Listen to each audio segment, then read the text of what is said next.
looking into diversifying and broadening Zenyum's marketing channel mix, and we wanted it to happen fast and at the highest level of quality. Robert was really great. He offered us a free account audit before we get into any deeper discussions. And since the audit was pretty comprehensive and generated some really valuable insights and fresh perspectives, we decided to move ahead.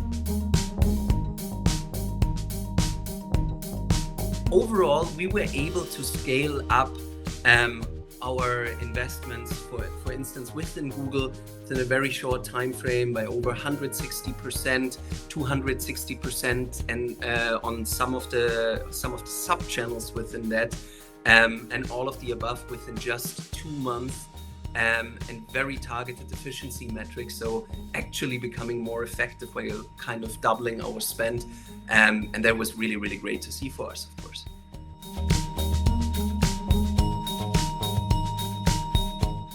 So I think Kaliber's approach in scaling Google channels is quite interesting, given their experience is mostly coming from the US and the Australian region, which is generally a more mature and competitive digital market.